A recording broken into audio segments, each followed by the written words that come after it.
Welcome everyone. आज के important lecture में हम बात करेंगे इवेपोरेशन के बारे में कि उसको सरफेस फिनोमिना क्यों बोला जाता है और रेट ऑफ इवेपोरेशन कि इवेपोरेशन जो है स्लो होगा फास्ट होगा, ये किस फैक्टर्स पर डिपेंड करता है। और लास्ट में हम बात करेंगे difference between evaporation and boiling. तो लेक्चर स्टार्ट करते हैं वेपराइजेशन से।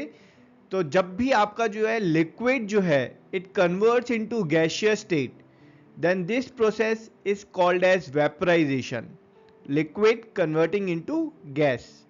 वेपराइजेशन जो है इसको दो कैटेगरी में डिवाइड किया गया है and those two categories are, first is evaporation जिसके बारे में जो है most of the lecture is devoted, and second is boiling जिसके बारे में हम लास्ट में बात करेंगे कि इन दोनों के बीच में डिफरेंस क्या होता है। ओके, इवेपोरेशन बहुत ही इंटरेस्टिंग फिनोमिना है। होता क्या है इवेपोरेशन, किसी भी लिक्विड में उसके जो सरफेस से जो मॉलिक्यूल्स हैं उस लिक्विड के मॉलिक्यूल्स वो एस्केप करते रहते हैं, ठीक है। और वो जब एयर में एस्केप करते हैं तो वो वेपर फॉर्म में होते हैं और इस फिनोमिना को हम इवेपोरेशन कहते हैं। That is escaping of molecules from the liquid surface into the air as vapour is called evaporation. और इवेपोरेशन किसी भी टेम्परेचर पे हो सकता है, ठीक है। एक बार फिर से देखते हैं, हमें पता है पार्टिकल नेचर ऑफ मैटर में कि सारे मैटर जो हैं वो पार्टिकल से बने हुए हैं and they are in constant state of motion. Solid के केस में ये जो मोशन है ये वाइब्रेशन है, रोटेशन है, ठीक है, बट लीनियर मोशन नहीं है। लिक्विड के केस में जो है ये लीनियर मोशन है, they are moving to and fro. और ये जो मूवमेंट है लिक्विड है ना, यहाँ पर गैस में ये मूवमेंट बहुत फास्ट है, ठीक है। अभी हम सिर्फ लिक्विड की बात करते हैं तो लिक्विड पे कॉन्सेंट्रेट करते हैं। तो ये जो लिक्विड में जो मॉलिक्यूल्स की मूवमेंट है, this movement is very fast. कुछ मॉलिक्यूल्स हैं बहुत स्लो हैं, कुछ हैं एट रेस्ट हैं, कुछ फास्ट मूव कर रहे हैं, कुछ सुपर फास्ट और कुछ सुपर ड्यूपर फास्ट है ना। हर मॉलिक्यूल जो है वो अलग अलग मोशन शो कर रहा है और ये मोशन जो है कुछ माइक्रो सेकेंड्स के लिए रहते हैं, फिर they collide with some other molecule, they pass their energy और ऐसे जो है उनका मोशन जो है वो मूव करता रहता है। लेकिन हम एक एवरेज मोशन की तो बात कर ही सकते हैं। तो यहाँ पर जो मॉलिक्यूल्स हैं, ठीक है, लिक्विड में जो मॉलिक्यूल्स होते हैं उनकी एवरेज स्पीड, अगर हम पानी की बात करें 25 डिग्री सेल्सियस पे पानी के जो हर मॉलिक्यूल्स हैं उनकी average speed is really really high, very very high, faster than bullet train, faster than your jet aeroplanes, and that's around 600 meter per second, which is around 2200 kilometre per hour.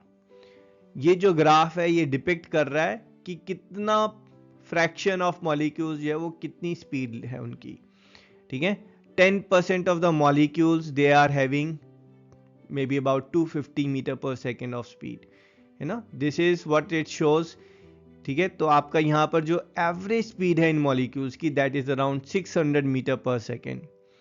और वो molecule जो surface पे होंगे and with the speed of 800 to 1000 metre per second. 800 to 1000 means हम इस particular pink वाले part की बात कर रहे हैं।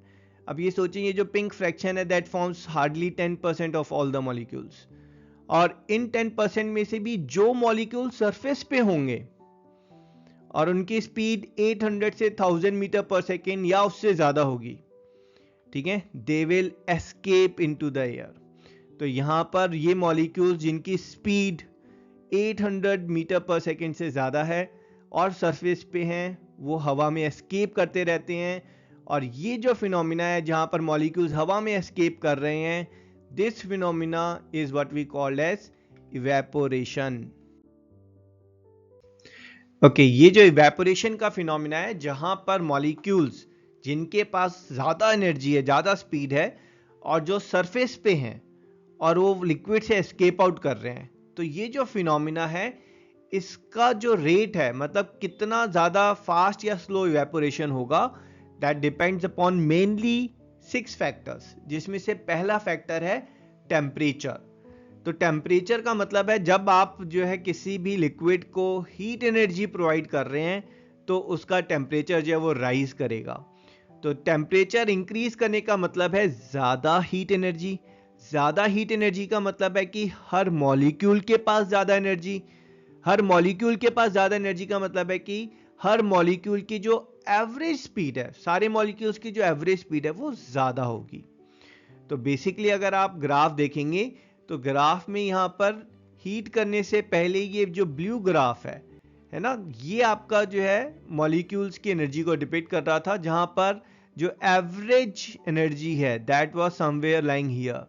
बट जब आप हीट एनर्जी प्रोवाइड कर रहे हैं तो आप देखेंगे कैसे जो है सारे मॉलिक्यूल्स की जो एवरेज एनर्जी है वो इंक्रीज कर गई है। अब यहां पर ये जो लाइन है जिसके बाद जो है मॉलिक्यूल्स एस्केप कर सकते हैं एटमॉस्फेयर में, तो वो मॉलिक्यूल्स जिनके पास इतनी एनर्जी है कि वो एस्केप कर सकते हैं एटमॉस्फेयर में, वो यहां पर अगर आप देखेंगे तो ऑलमोस्ट डबल हो गई है। ये ऊपर जो ये जो आपका ऑरेंज जोन है, यहां वाले जो मॉलिक्यूल्स हैं वो एक्स्ट्रा ऐड हो गए हैं। ठीक है, तो इनफैक्ट सरफेस पे जो मॉलिक्यूल्स होंगे जिनके पास इतनी एक्स्ट्रा एनर्जी है वो भी डबल हो गए हैं एक तरीके से। और अगर सरफेस पे molecules with extra energy double हो गए हैं तो रेट ऑफ इवेपोरेशन भी डबल हो जाएगा। ठीक है, ज्यादा मॉलिक्यूल, ज्यादा एनर्जी मींस ज्यादा molecules with sufficient energy to escape will be more at the surface and thus rate of evaporation will be more. So high temperature means faster rate of evaporation. Lower temperature is slower rate of evaporation. और इसका example क्या है हमारा, जब हम कपड़े सुखाते हैं तो अगर बाहर टेम्परेचर ज़्यादा होता है, सन होता है, तो उस केस में इवेपोरेशन फास्टर होता है। अगर आप कपड़े शेड में सुखाएंगे तो रात भर में वो सूख जाएंगे, बिल्कुल सूख जाएंगे, but they will take more time. Sun में सुखाएंगे तो it will take 3 to 4 hours, और रात को सुखाते हैं या शेड में सुखाते हैं it will take 7 or 8 hours to dry. Okay, हमारा सेकंड फैक्टर है सरफेस एरिया। हमें पता है इवेपोरेशन जो है वो एक सरफेस फिनोमिना है। ठीक है, तो वो मॉलिक्यूल्स जिनकी स्पीड जो है, जिनकी काइनेटिक एनर्जी सफिशिएंट है टू एस्केप, और अगर वो सरफेस पे हैं then they will escape and cause evaporation. तो ऐसे मॉलिक्यूल्स होते तो बहुत सारे हैं बट सरफेस पे नहीं होते, यूजुअली सरफेस के नीचे होते हैं, तो इसलिए सारे के सारे एक साथ एस्केप नहीं कर पा रहे हैं। तो रेट ऑफ इवेपोरेशन अगर हमें बढ़ाना है तो हमें सरफेस एरिया बढ़ाना पड़ेगा। सरफेस एरिया बढ़ेगा तो जो मॉलिक्यूल्स हैं वो ज़्यादा अवेलेबल रहेंगे सरफेस पे जो एस्केप कर सकते हैं, and this rate of evaporation will increase. तो सरफेस एरिया से रिलेटेड जो है, अगर ज़्यादा सरफेस एरिया होगा then rate of evaporation will be more, because जो मॉलिक्यूल्स हैं जिनके पास सफिशिएंट काइनेटिक एनर्जी हैं they will be more available at the surface to escape.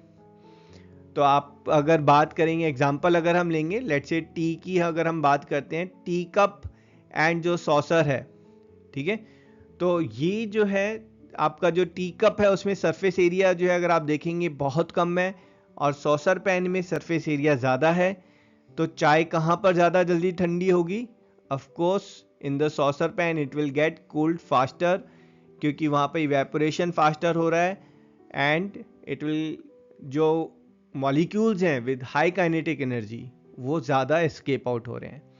Another example is कि अगर आप कपड़े धोते हैं और उन कपड़ों को जो है क्रम्बल करके आप रख देते हैं, और दूसरा है उन कपड़ों को आप तार पे सुखाते हैं। जब आप तार पे सुखा रहे हैं तो देखो यहाँ पर भी जो है वाटर जो है वो ट्रैप्ड है कपड़ों के अंदर, और आप चाहते हैं वो इवेपोरेट हो जाए, बट यहाँ पर कपड़ों का टोटल सरफेस एरिया जो है वो कम है जहाँ से वो एस्केप आउट हो सकते हैं।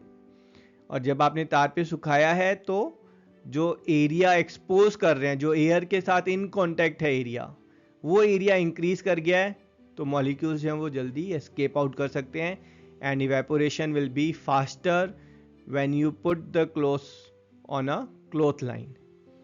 ठीक है, चलिए जी थर्ड फैक्टर चेक करते हैं। ओके, हमारा थर्ड फैक्टर है विंड स्पीड, जो काफ़ी इंपॉर्टेंट है। तो यहाँ पर हमें पता है कि जो आपका इवेपोरेशन है वो एक सरफेस फिनोमिना है, और जो मॉलिक्यूल्स एस्केप कर रहे हैं उनकी डेंसिटी जो है वो सरफेस पे ज़्यादा रहेगी, है ना। ये जो मॉलिक्यूल्स यहाँ एस्केप कर रहे हैं, तो यू विल एग्री कि जो सरफेस पे वाटर मॉलिक्यूल्स की डेंसिटी है वो ज़्यादा होगी, और वहाँ पर ह्यूमिडिटी ज़्यादा होगी बेसिकली, और बाकी जो मॉलिक्यूल्स हैं उनको यहाँ पर एस्केप करने में जो है वो प्रॉब्लम आएगी, और उनका जो एस्केपिंग का प्रोसेस है वो थोड़ा सा स्लो डाउन हो जाएगा।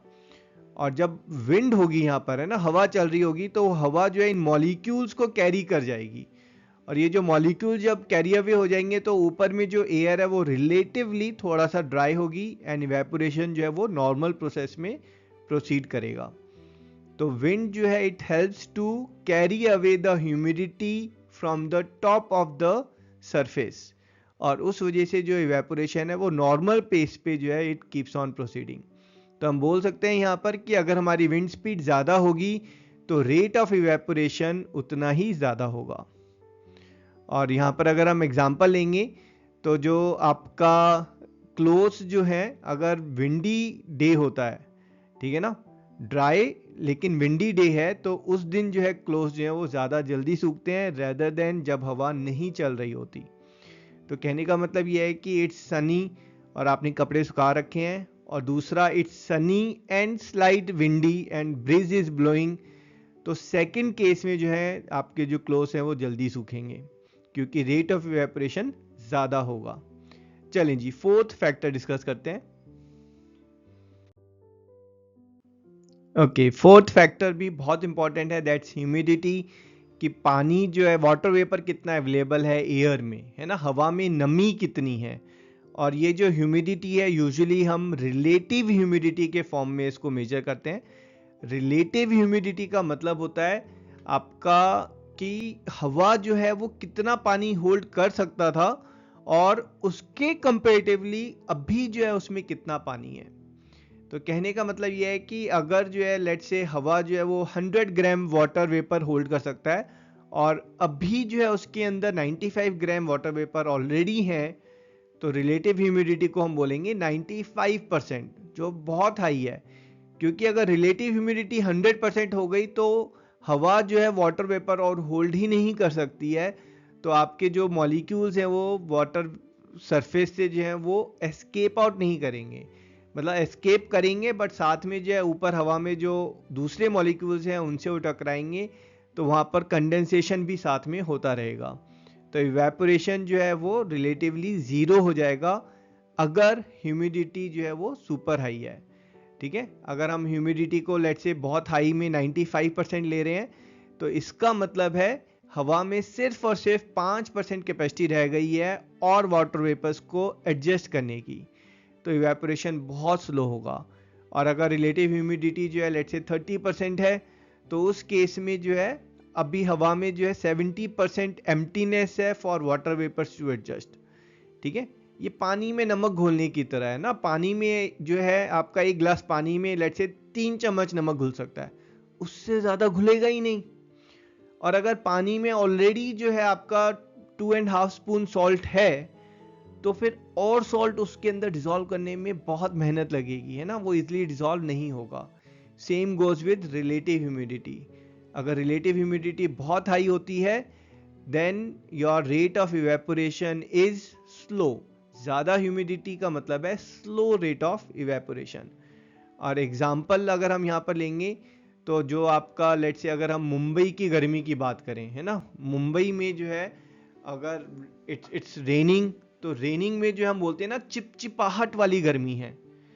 चिपचिपाहट वाली गर्मी का क्या मतलब है कि भाई आप गर्मी की वजह से स्वेट कर रहे हैं, लेकिन वो स्वेट जो है वो इवेपोरेट नहीं हो पा रहा है क्योंकि हवा में ह्यूमिडिटी बहुत ज़्यादा है, और वो स्वेट जो है वो इवेपोरेट नहीं हो पा रहा है, तो उसका कूलिंग इफेक्ट भी नहीं आ रहा है आपकी बॉडी में, एंड देन इट बिकम्स चिपचिपाहट वाली गर्मी। ठीक है ना। तो अगर वेट क्लोथ्स की अगर हम बात करें तो अगर ड्राई वेदर होता है तो उसमें जो है वो जल्दी सूखते हैं।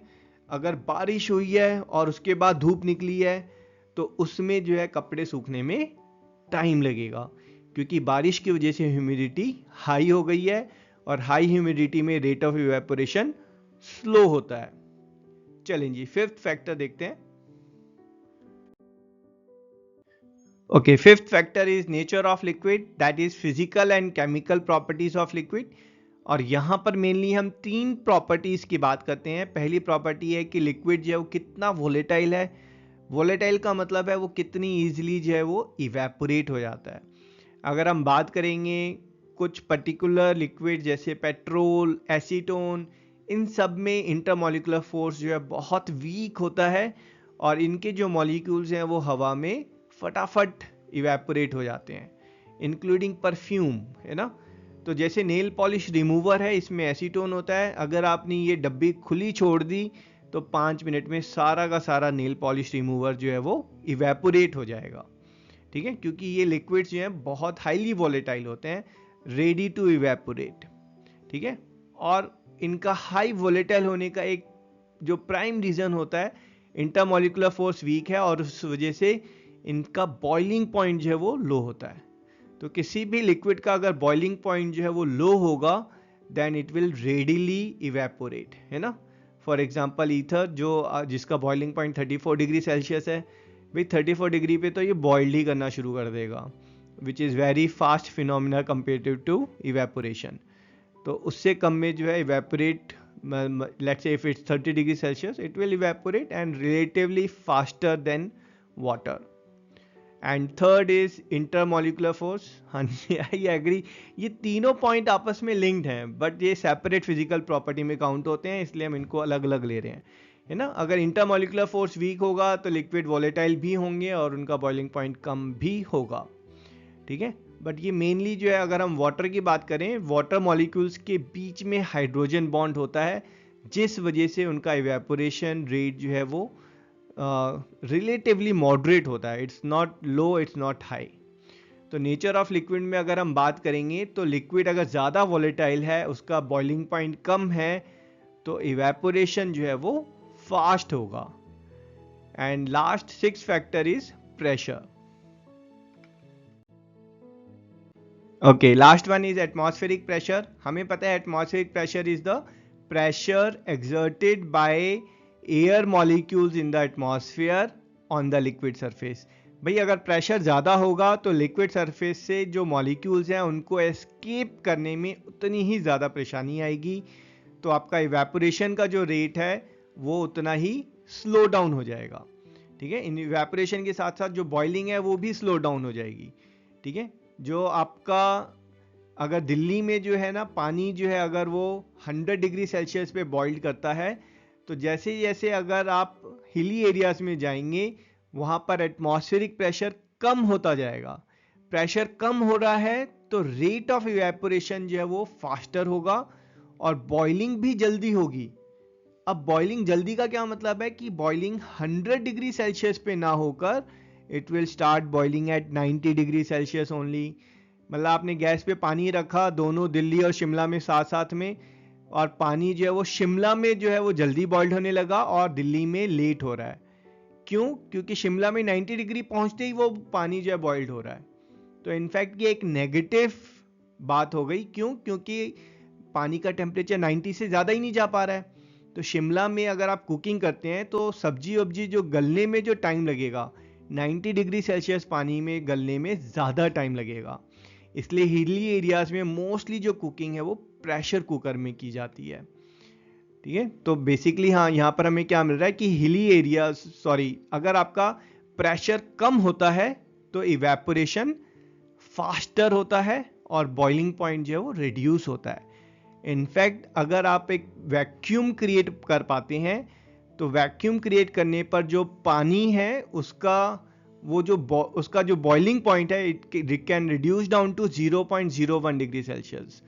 मतलब अगर आपने वैक्यूम क्रिएट किया है तो पानी जो है वो ऑलमोस्ट 0 डिग्री पर, जहां पर उसको आइस बनना चाहिए, वहां पर वो बॉइल्ड करने लगेगा, ठीक है। ये एक छोटा सा एक्सपेरिमेंट आप घर पे भी परफॉर्म कर सकते हैं, जहां पर आपको जो है एक सिरिंज लेनी है और उस सिरिंज में आप गर्म पानी लें, है ना। ये पानी जो है यहाँ पर 90 डिग्री सेल्सियस पे है और इस पानी को, थोड़ा सा पानी हमने सिरिंज में लिया है, इसके टिप पर हमने टेप लगाकर इसको सील कर दिया है। अब सिरिंज का लीवर जब हम नीचे पुल करेंगे तो ऊपर से हवा आने का तो कोई सोर्स नहीं है, तो सिरिंज के अंदर पार्शियल वैक्यूम क्रिएट होगा जिसकी वजह से प्रेशर कम हो गया है। प्रेशर कम होने की वजह से वाटर जो है वो बॉइल्ड करना शुरू कर गया है ना। 90 डिग्री सेल्सियस पे पानी था, प्रेशर कम होने की वजह से वो पानी जो है वो 90 डिग्री सेल्सियस पे ही बॉइल्ड करने लगा है।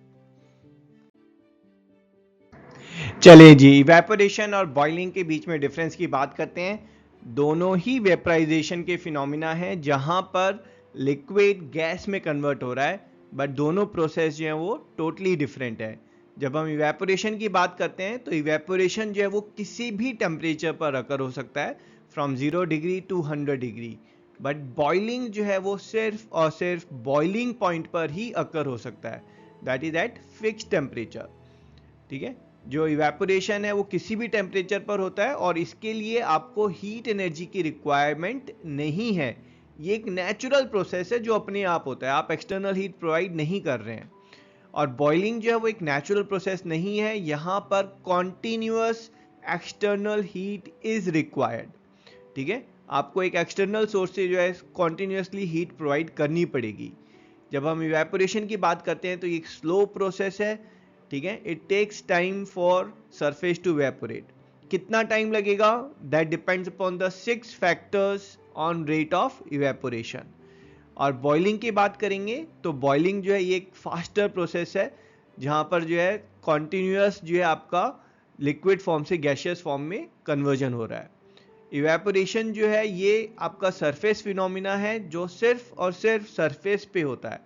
जो मॉलिक्यूल जिनकी स्पीड जो है सफिशिएंट है, काफ़ी हाई है to to escape the intermolecular force, और वो अगर सरफेस पे हैं, then the evaporation is taking place. जबकि बॉइलिंग जो है वो थ्रू आउट द लिक्विड होता है, स्पेशली जहां पर हीट सोर्स है वहां पर आपका जो वाटर मॉलिक्यूल्स हैं वो कन्वर्ट हो रहे हैं वेपर में, and then they are forming bubbles and then they are coming at the surface and leaving it. तो इवेपोरेशन में बबल्स फॉर्म नहीं होते हैं, बॉइलिंग में बबल्स फॉर्म होते हैं। और यहां पर ध्यान देने वाली बात यह है कि जो बबल्स स्टार्टिंग में फॉर्म होते हैं एट 70-80 डिग्री सेल्सियस, वो तो गैसेस के बबल्स हैं, जो गैस पानी में डिसॉल्व थी उनके बबल्स हैं, हम उनकी बात नहीं कर रहे हैं। 100 डिग्री सेल्सियस पर जो बबल्स फॉर्म हो रहे हैं तो वो पर्टिकुलर लिक्विड के वेपर्स जो हैं वो बबल फॉर्म कर रहे हैं। और लास्ट जो इवेपोरेशन है उसमें वो एक कूलिंग इफेक्ट पैदा करता है, और यहाँ पर जो है टेम्परेचर डिक्रीज होता है क्योंकि जो हाई एनर्जी मॉलिक्यूल्स हैं वो सरफेस से लीव कर रहे हैं। बॉइलिंग में ऐसा नहीं है, टेम्परेचर फिक्स्ड है, कॉन्टिन्यूस हीट जो है वो प्रोवाइड की जा रही है, और यहाँ पर टेम्परेचर जो है वो कांस्टेंट रहता है, डिक्रीज नहीं करेगा। आई होप आपको आज का लेक्चर अच्छे से समझ में आया है। I will see you in next video, till then tata bye bye.